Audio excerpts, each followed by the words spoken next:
Good afternoon. This is Brian Shannon from Alpha Trends Blogspot. It's Thursday, July 12th, 2007, and the market's closed, and you can hear the shorts screaming from where I am. This market is just ripping higher in the face of the shorts, and as I've been saying for months now, as long as the direction of this 50-day moving average remains higher, you have to give the benefit of the doubt to the buyers.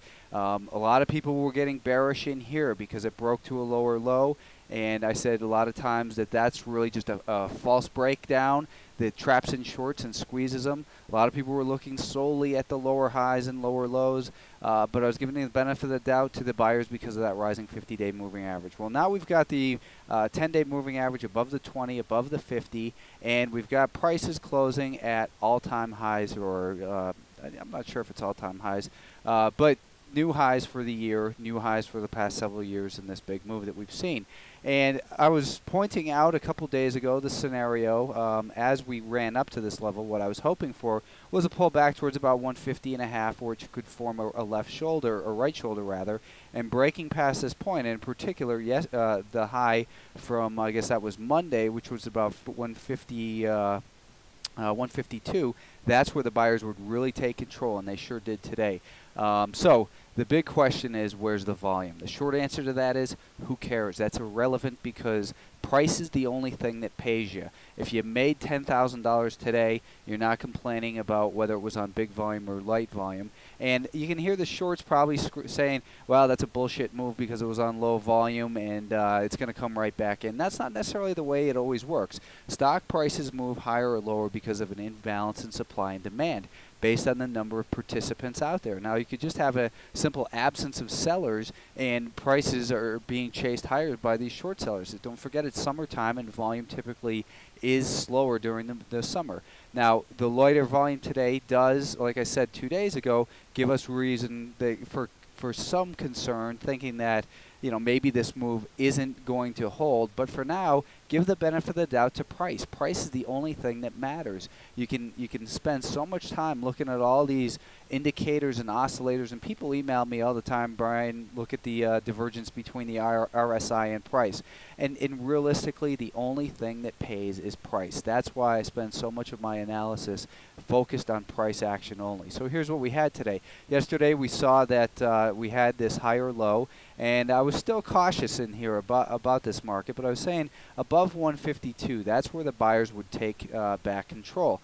And the market gapped higher, never looked back. It moved higher here through the morning, paused only ever so briefly midday, and then really squeezed those shorts into the close to get those new highs. Now it's looking like the pattern that I outlined since early this week, since Sunday, that inverted head and shoulders pattern. And that's the thing, you have to anticipate what the market's going to do and anticipate what kind of patterns. It's easy to recognize this stuff in advance, and you'll probably see a lot of other people talking about the inverted head and shoulders pattern that I've been talking about for a week here after today's close. But what it indicates right now is that if we take the height of this, 148, to the neckline of 153, and I'm being conservative with my measurement, add that to the breakout point of 153, we're looking at $158 for an upside target. And there's really no reason not to think that can't happen. We've got zero evidence of selling. The only thing that's of any concern is light volume. But again, that isn't what matters. What matters is price action. That's clearly very bullish here. So any pullback, I think, is probably going to find support. It looks like about 153.35 or so. That's these prior highs right here from last week. That's where we had that little short-term test of support today as well. And on the, let's take a look at the IWM. I'm going to save the Qs for last. The IWM is getting right back up to this high. And the scenario I was laying out earlier in the week here was for a pullback from this 85 level down towards that 50-day moving average and then a breakout. So we don't have the breakout yet, but it looks like it's just a matter of, you know, the next hour of trading before it does officially break out to these new highs. And it's been a pretty nice tight consolidation in here over the last 6 weeks above this prior level of resistance. So this prior resistance level that was tested twice has acted as decent support here for 6 weeks now, and it looks like the IWM is ready for another move higher. The semiconductors, this group is another one that I've been very bullish on. based mainly on this weekly time frame where the resistance here became support. On that pullback, and they'd shaken people out in here, and a lot of people were calling for the end of the move, but I stayed bullish because why? The rising 50-day moving average. And that's something I repeat over and over, not to tell you how smart I am, but to say this is how simple the analysis can be. As long as the 50-day moving average is rising, give the benefit of the doubt to the buyers. And that's what's paid in this market. We saw this resistance tested yesterday and found support support there, also where the rising 10-day moving average was. Now today we had big volume in here, big moves in Intel, even AMD. But on the shorter term time frame, what I was saying yesterday is that it found that support down near the 38. What was the level? 38.75, I think, was what I was looking. 38.70 was the level I was looking for, which is this prior level of resistance.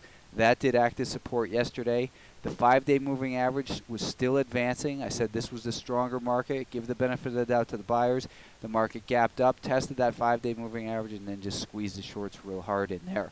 Look at AMD. This is like the worst semiconductor stock there is out there, but that one even started to move today. Intel, same thing. You know, real not the worst stock out there, but big move in Intel today. So these moves look like they're sustainable. And a couple weeks ago, I was saying that it looked like the semiconductors ought to run up to at least 40 bucks a share, and I'd actually made a projection, I think, for about 43, 44. So no reason to think that can't continue to happen. I think that the 39.50 area is probably support on any pullback. Don't fall for selling short in here because you think it's up too much.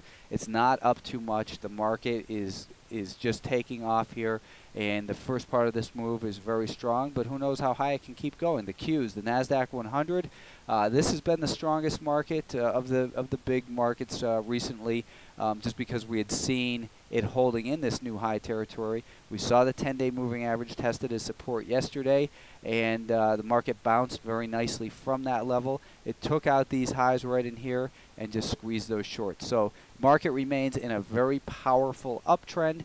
Don't be too concerned about volume, although on volume it was average for the last 20 days here in the Nasdaq. But on that spider, where's the volume? Volume sometimes, you know, follows the price action. But for now, remember that price is the only thing that pays, and that's what you have to focus on.